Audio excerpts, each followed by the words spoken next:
Hey guys, it's Ryan back here again, and today I got another Star Wars The Clone Wars item to review for you guys. So today I'm reviewing the Republic Swamp Speeder, which is a mid-sized vehicle in the $24.99 price range. So I got it at Toys R Us this past weekend. Not sure when this review will get up, but it'll be pretty soon.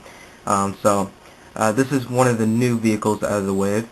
This one, along with the Hyena Bomber, which I'll review up pretty soon, are from the same exact wave, and they're both completely new vehicles.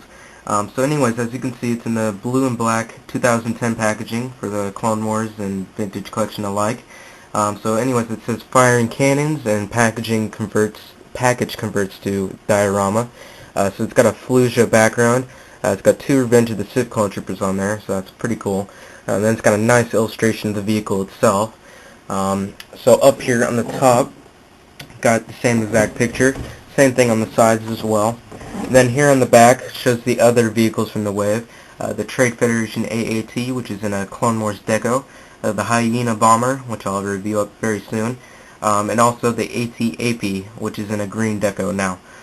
So anyways, moving on. So on the back here it says swamp speeders are used by clone troopers to travel over soft marshy terrain found on worlds such as Kashyyyk and Fallujah. Propelled by a rear turbofan, the vehicles hover above the ground, skimming over land that would hamper the movement of wheeled vehicles and walkers. These two-person repulsor lift speeders have front-mounted twin laser cannons and provide infantry support to the Republic's clone army. So that's a little bio and the background for this vehicle. So then it's the same exact picture here, sadly, on the back little picture thingy. They didn't actually take an actual screen for Revenge of the Sith and put it on there, but you know, oh well. So anyways, it says rolling wheels, firing cannons, and also can hold up to 2 figures, which are sold separately. And it's got a nice picture of the vehicle itself there. So anyways, that's pretty much it for the packaging part. Now moving on to the actual vehicle. So it is relatively small compared to the other new vehicle from this wave, which is the Hyena Bomber. As you can see, it's missing one of these things. I don't know where it went. But yeah, found it. So anyways, moving on. So I guess I'll go over this part first. So as you can see, these little turrets up here on the front, let's get a better view there. These can rotate 360 degrees around if you want to.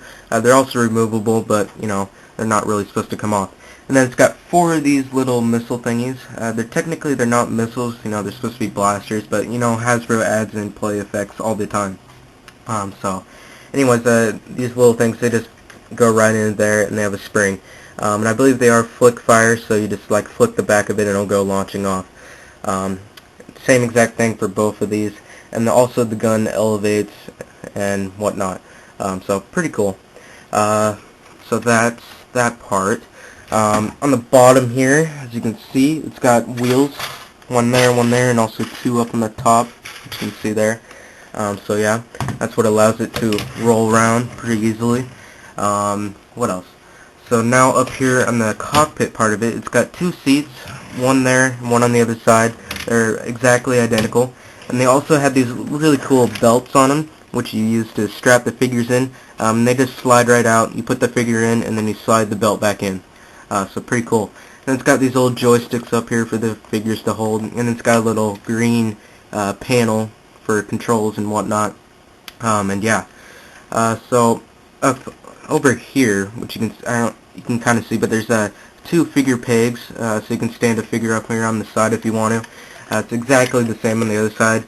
2 other pegs and the same seat and everything. Same deal with the belts and everything. So yeah, pretty cool. Then up here, as you can see, they sculpted in the turbofan, which comes out the back here. Pretty cool. And yeah, that's pretty much it for the Swamp Speeder. A very cool vehicle. I've been waiting for this one to come out since 2005 when Revenge of the Sith first came out in the movies. It was one on my top wanted list.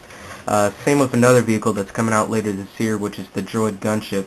Both of this vehicle and the Droid Gunship have been on my want list ever since I started collecting, so it's kind of cool to have this finally in hand as a toy, so very cool.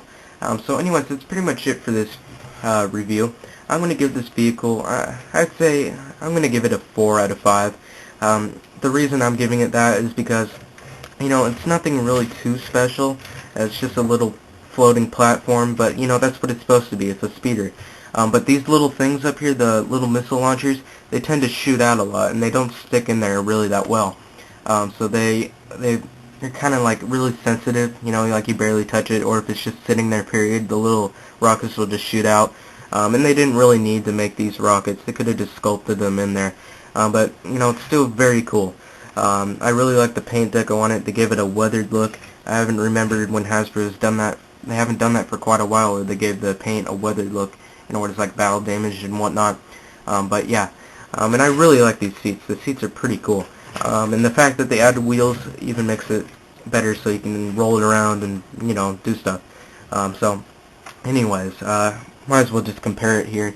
This is a Commando Droid from the Hostage Crisis Battle Pack, just to give you a sense of scale of how big it is. So, that's pretty much it for this review. Very cool vehicle, very worth it, and very cool to have it in my hands after 5 years of waiting pretty much. So anyways, I hope you guys enjoyed this review, and I'll see you guys in the next video.